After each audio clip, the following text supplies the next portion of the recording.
ठंड बढ़ी, मैदानों में कोहरा, अभी बारिश बर्फबारी के आसार नहीं, कई इलाकों में सूखे के हालात।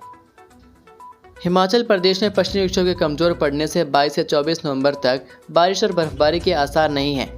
मैदानों में कोहरा पड़ने का सिलसिला जारी रहा, इससे यातायात प्रभावित हो रहा है। पहाड़ों में ठंड बढ़ने से ग्लेशियर जमने लगे हैं। बारिश बर्फबारी न होने से कई इलाकों में सूखे के हालात हैं। नदी नालों में जलस्तर घटने से जोगिंदरनगर में हिमाचल की 66 मेगावाट पन विद्युत बस्सी परियोजना और पंजाब राज्य विद्युत बोर्ड की 110 मेगावाट की शानन विद्युत परियोजना में विद्युत उत्पादन गिर गया है। उधर ताबो, कुकुमसेरी, समदो में न्यूनतम तापमान माइनस में पहुंचने से ऊंचाई वाले क्षेत्रों में प्राकृतिक झील और झरने जम रहे हैं। सालाना 250 करोड़ की आमदनी जुटाने वाली शानन परियोजना में विद्युत उत्पादन 60% की गिरावट आई है। यहाँ 15 मेगावाट की 4 और 50 मेगावाट की एक मशीन से कुल 110 मेगावाट विद्युत उत्पादन होता था, जो इन दिनों 0.55 बिलियन मेगावाट ही हो रहा है। पावर हाउस में स्थापित 50 मेगावाट की एक और 15 मेगावाट की 2 मशीनरियों को पानी की किल्लत के चलते बंद करना पड़ा है। हिमाचल प्रदेश में ठंड से पहली मौत, आईजीएमसी शिमला के शव गृह में रखा है शव, नहीं हो पाई पहचान।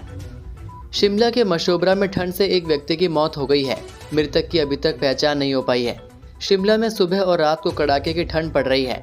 अब तक की जांच में सामने आया है कि यह एक बूढ़ा आदमी था जो कुछ दिन पहले ही मशोबरा की पंचायत चेड़ी के गांव मूंगर के आसपास घूम रहा था। इस दौरान वह खुले में ही सो रहा था। इस वजह से उनकी अभी तक पहचान नहीं हो पाई है। पुलिस ने इस संबंध में जाँच शुरू कर दी है। जानकारी के अनुसार मशोबरा की ग्राम पंचायत चैड़ी के प्रधान ने पुलिस को गांव मूंगर में अज्ञात शव मिलने की सूचना दी। इसकी सूचना मिलते ही पुलिस स्टेशन से जांच अधिकारी टीम के साथ मौके पर पहुंचे। प्रतिभा के दिल्ली से लौटते ही नई कार्यकारिणी के गठन पर कदम ताल, नेताओं से किया विचार विमर्श। प्रदेश कांग्रेस अध्यक्ष प्रतिभा सिंह ने दिल्ली से लौटते ही नए कार्यकारिणी के गठन को कदम ताल शुरू कर दी है। वीरवार को पार्टी मुख्यालय राजीव भवन शिमला में प्रतिभा ने कई नेताओं से विचार विमर्श किया। कांग्रेस की नई कार्यकारिणी में पहले संगठन महासचिव और कोषाध्यक्ष की नियुक्ति होनी है। इसके बाद जिला अध्यक्ष तय होंगे। शेष कार्यकारिणी का विस्तार इसके बाद होगा।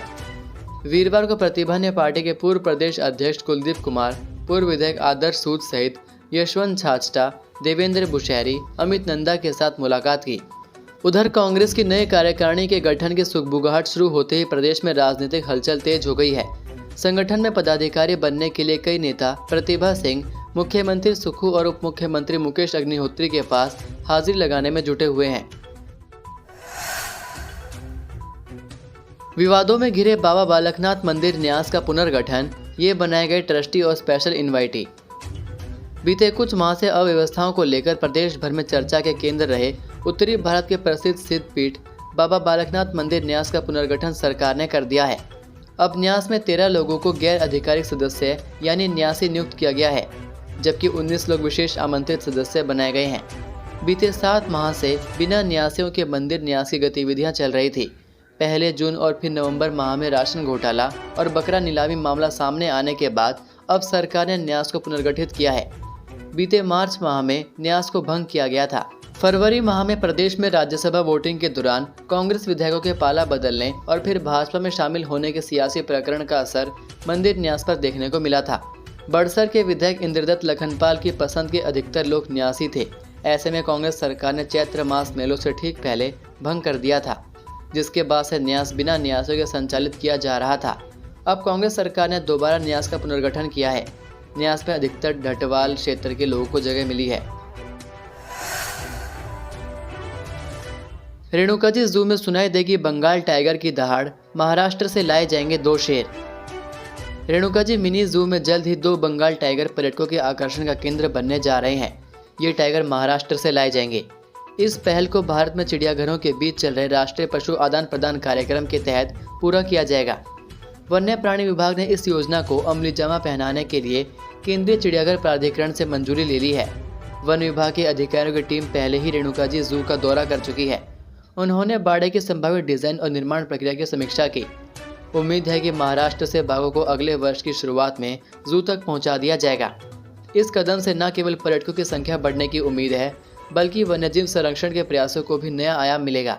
यह योजना न केवल श्री रेणुका जी जू के महत्व को बढ़ाएगी, बल्कि देश के चिड़ियाघरों के बीच सहयोग और समन्वय का भी बेहतरीन उदाहरण बनेगी।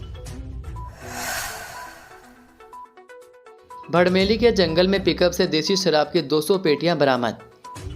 सुजानपुर हमीरपुर मुख्य सड़क पर भड़मेली के जंगल में सुजानपुर थाना प्रभारी राकेश कुमार की अगुवाई में पुलिस टीम ने वाहनों का निरीक्षण करने के लिए रूटीन में नाका लगाया था। पुलिस द्वारा लगाए गए नाके के दौरान हमीरपुर से सुजानपुर की तरफ जा रहे पिकअप ट्राला को निरीक्षण के लिए रोका गया तो उसमें ऊना नंबर 1 देसी शराब की 200 पेटियां बरामद हुई। डीएसपी सुनील दत्त ठाकुर पर्यवेक्षक अधिकारी ने बताया कि सुजानपुर थाना के प्रभारी व पुलिस टीम ने भड़मेली के जंगल में रूटीन की तरह वाहनों की चेकिंग के लिए नाका लगाया था।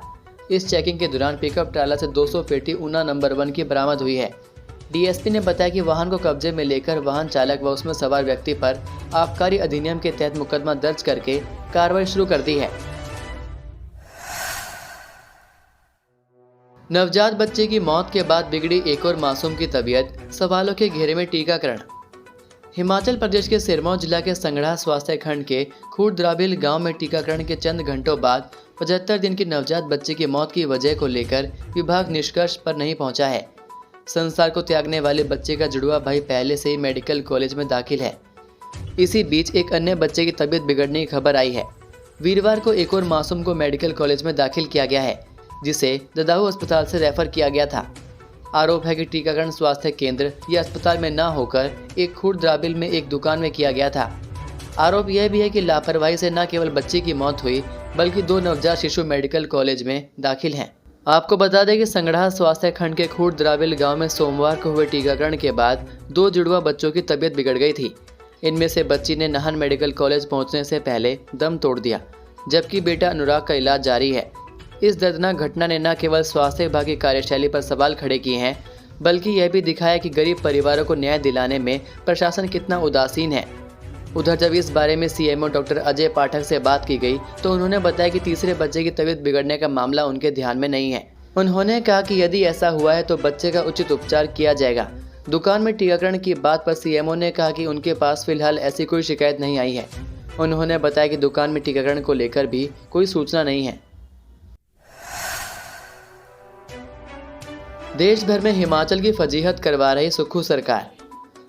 सांसद अनुराग ठाकुर ने कहा कि हिमाचल सरकार की हालत यह हो चुकी है, उन्हें यह तक पता नहीं है कि वह क्या निर्णय ले रहे हैं। कभी पेट्रोल व डीजल के टैक्स, पानी के सेस और अब नियम के लोगों की कुर्की की बातें आए दिन पूरे देश में चर्चा का विषय बन रही हैं। हिमाचल सरकार के यह निर्णय पूरे देश में प्रदेश की फजीहत करवा रहे हैं। अब स्थिति यह हो चुकी है कि साफ दिख रहा है कि पानी सिर से ऊपर हो चुका है। अनुराग ठाकुर ने जिला बिलासपुर के एक दिवसीय दौरे के दौरान कहा कि कांग्रेस सरकार को मंथन करना चाहिए कि चुनावों के दौरान उन्होंने क्या वादे किए थे और अब सरकार बनने के बाद क्या निर्णय लिए जा रहे हैं। ये थे आज के मुख्य समाचार। हिमाचल प्रदेश की बड़ी खबरें रोजाना जानने के लिए सब्सक्राइब कीजिए DHP न्यूज़ चैनल को और बेल आइकन पर क्लिक करें, जिससे आपको प्रदेश की बड़ी खबरें हमारे द्वारा मिलती रहें। वीडियो को लाइक और शेयर ज़रूर कीजिए और आप हमारी वीडियो कौन से शहर से देख रहे हैं नीचे कमेंट करके ज़रूर बताइए। वीडियो में अंत तक बने रहने के लिए आपका बहुत बहुत धन्यवाद। जय हिंद, जय भारत, जय हिमाचल।